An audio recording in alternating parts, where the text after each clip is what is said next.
Good morning and welcome back to another pre-market report. Yesterday was a very interesting day for the Indian stock market. The Sensex fell around 1,677 points. Nifty fell around 517 points just because the US president on the sidelines of NATO summit said that the ceasefire with Iran for him, or according to him, was over. And this shows how easily the Indian market is impacted by something some foreign leader has said. And there have been positives as well, and let us dig and dive deep into it immediately. The top three stories definitely has to be the Sensex and Nifty falling. They had the worst day in the last 3 months. That's a single day fall, and oil prices are up again. And TCS will definitely is going to release its June quarter results today. So that would be really something interesting to watch on how the IT sector is going to perform. Is it going to have a rebound, or is it? We'll get to know. Yes, so let's see the stories in depth.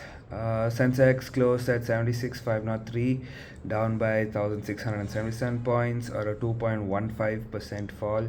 And Nifty 50 closed at 23,882, that is down by 516 points, or a 2.21% fall. And intraday low was the damage was even sharper. The Sensex touched or fell by 1,921 points, and Nifty fell by 593 points. After which they had a modest recovery, and this was the single worst single day percentage fall for both indices in more than 3 months. And it all happened because Donald Trump, in a NATO summit in Ankara, said, for me, I think it's over, and it was a waste of time dealing with Iran.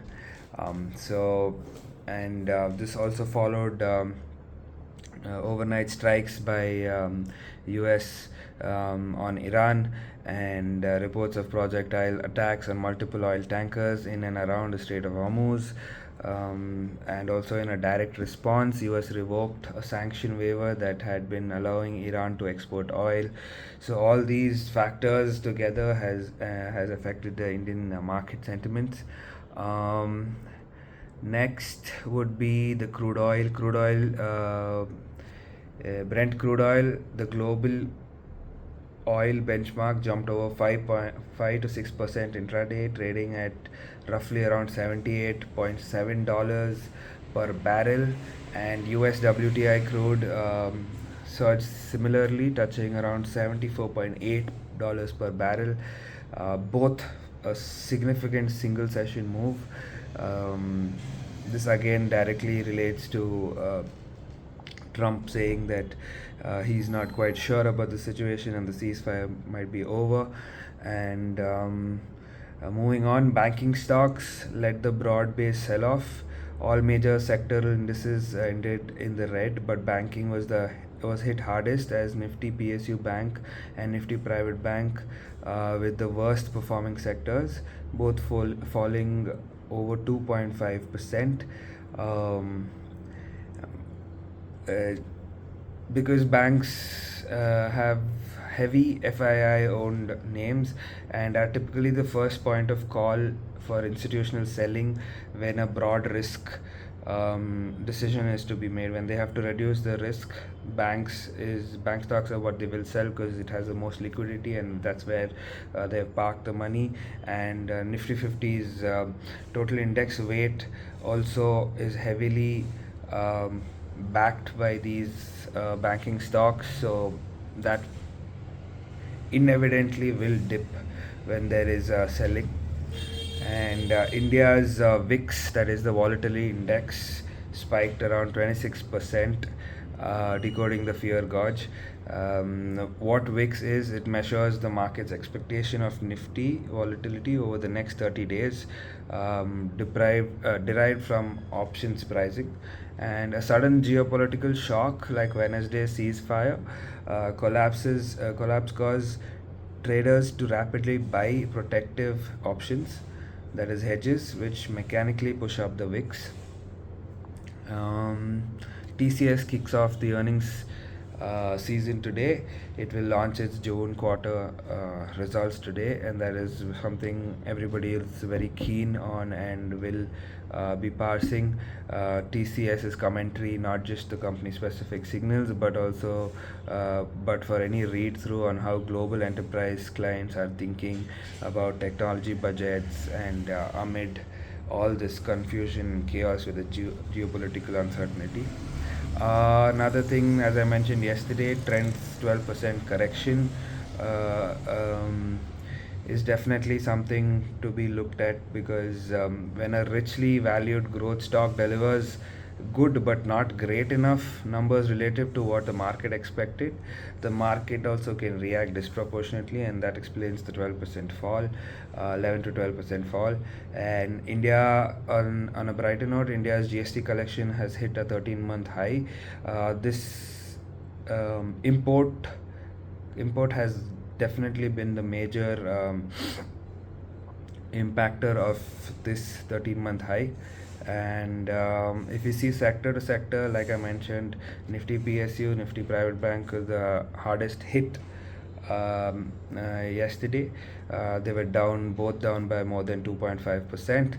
Then Nifty Auto also under significant pressure because of the direct sensitivity to fuel costs linked consumer sentiment and their economically cyclic nature. Nifty Financial Service weak alongside banking, dragged by NBFCs. Nifty Metal and Pharma were outperformers, you can say, in yesterday's market, because Nifty Pharma is not directly linked and is more defensive, less oil linked character, and metals on a global commodity dynamics that didn't move in lockstep with the broader panic. Um,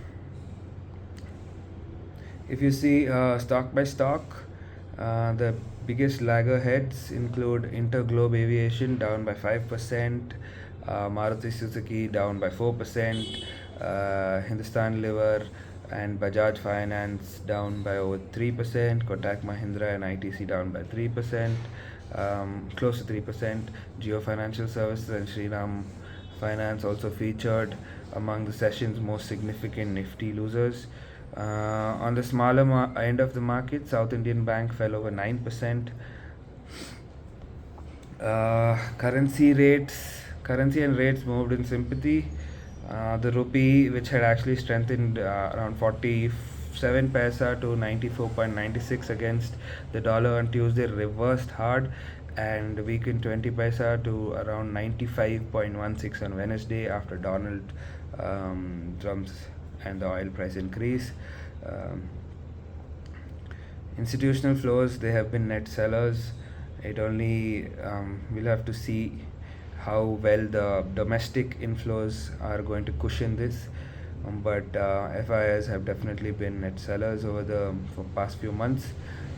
Three things to watch today will definitely be TCS's quarterly results, any further Iran US developments, and whether the Indian VIX and FII data stabilize or continue deteriorating. And that's definitely something people have to watch and be cautious about. Wishing you a good investment day. See you tomorrow. Thank you.